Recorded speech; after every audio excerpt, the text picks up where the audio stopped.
Emily and her partner couldn't have children, so they decided to adopt. They noticed a girl with a birthmark like Emily's, which seemed like a sign. However, when Emily did a DNA test, she found something shocking.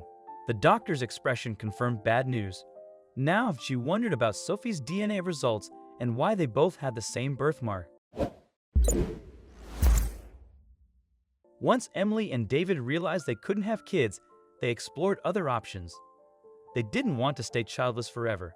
Adoption came up early, but Emily had doubts. She worried it might feel like just babysitting. Despite this, David convinced her to visit an orphanage. Most kids there were at least 3 years old, which made Emily doubt even more. But then, something changed. Emily felt a strong connection with a sad little girl, unlike with the other children. She couldn't explain it at first, but she was drawn to her. The lady from the orphanage assisting the couple told them a little bit about Sophie. The girl had been dropped off anonymously at the orphanage when she was just 1 year old. She had been there for 2 to 5, and nobody had shown any interest in adopting her. Emily was just trying to figure out what was drawing her to this girl. Why did she feel this connection to her all of a sudden? She almost forcefully grabbed Sophie's hand, scaring both the little girl and the woman who was assisting them.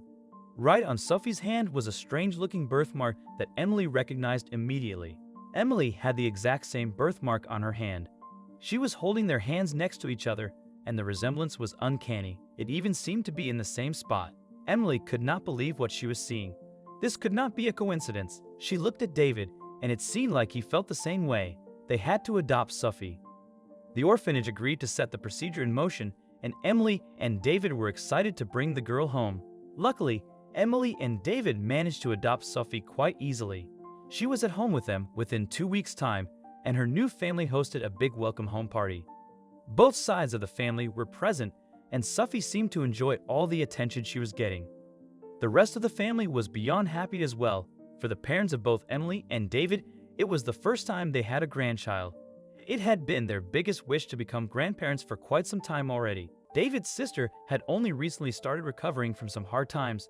She had been dealing with substance abuse and addiction for quite a while, and she was even exiled by her family until she got completely clean. Emily thought it was still too early to completely trust her, but David wholeheartedly disagreed with her. He thought that they should give his sister a chance, and Emily even felt like he was really pushing for it. Luckily, Emily was able to spend by far the most time with Sophie. While David worked a well-paying full-time job, she only worked 20 hours a week and spent the rest of the time taking care of things at home, being a mother and a housewife.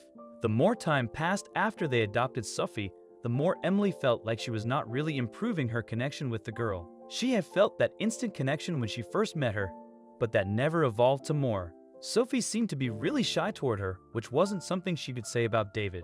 Something else that stood out to Emily was that Sophie had formed a close relationship with David's family pretty quickly, but not with Emily's side of the family. It was obvious that Sophie enjoyed spending time more with David's parents and sister. Emily couldn't stop thinking about it. She just could not shake the feeling that David was not telling her something. What if Sophie was David's biological child? Was it even possible? He wouldn't have done this to her, right? And if he had had a child from a previous relationship, he would definitely have told her, right? Emily tried talking about it with David, but he rejected all her attempts to start a conversation. This made Emily doubt him even more. Emily had decided to do a DNA test to determine whether David was Sophie's dad. She had to be very careful and make sure she did not get caught. She quickly collected some saliva from his cheek and followed the rest of the instructions before putting the DNA sample away safely. Then she went to Sophie's room. Luckily, she was also sound asleep, and Emily could take the sample swiftly without Sophie noticing anything. She was relieved that things had gone as planned and that she had been able to take both DNA samples without waking David or Sophie. The next day, Emily went to the hospital to drop off the samples. The doctor told her he would have the results within about a week. One day, Emily's phone rang. It was the hospital calling. Her heart was pounding in her chest. That must be the doctor calling her with news about the DNA test. "Hello, Emily. This is Dr. Matthews' secretary." The secretary had called to ask Emily to come by the hospital.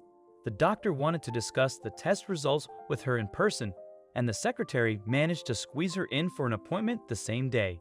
Emily took a deep breath and prepared herself for the worst. She opened the folder and looked at the paper inside. She couldn't believe her eyes. This must be a mistake. She looked at the doctor with questioning eyes, and he just nodded. How is this even possible? She felt angry, sad, and deeply betrayed all at the same time. How could he do this to her? How could they do this? She thanked the doctor, who was thankfully very understanding of her reaction, and grabbed the folder on her way out. She needed the evidence for her confrontation with David, just in case he wanted to brush her off again. When Emily arrived home, David was sitting at the kitchen table. David looked at her. He saw that she had a face like thunder. "Whoa, what's going on, Em?" he asked her. She was furious. She decided not to show him the results yet. She would wait for the right moment. "Tell me the truth about Sophie." David just sighed and told her they had already talked about this. He insisted that she and Emily just needed to spend more time together. Not this again, Emily thought. He had already turned away from her when Emily said, "Stop lying to me. I know what you did." David froze. "What are you talking about?" he asked without even looking at her. Emily took the folder from her bag to show it to him. His face turned pale, and he stammered, What is that?" She opened it and showed him the results. It was obvious. The DNA was a match, but David wasn't the father. After that, they talked for hours, and David shared the whole story from start to finish. Even though Emily was furious, she chose to believe him. He pleaded with her not to leave, but she couldn't promise anything. David admitted that he faked the birthmark on Sophie's hand, knowing it might sway Emily's decision, so he put it on the day before they visited the orphanage. They had deceived her. Emily wanted to confront David's parents and sister about what she had learned. She couldn't believe they would lie to her and her family like that. She had suspected they knew more than they let on, but their involvement was deeper than she had imagined. It turns out Sophie was actually David's niece, his sister's daughter. She had given Sophie up while she was struggling with addiction, only telling her family recently. Their parents really wanted a granddaughter, so they arranged for Emily and David to adopt Sophie. David wasn't keen on the idea, but couldn't say no to his parents. His sister was grateful to see her daughter again. David wished he had been honest with Emily from the start. When the truth came out, Sophie went back to live with her mom. Emily and David are working on their relationship with a counselor, and things are improving. They've decided not to have kids of their own and plan to live happily together.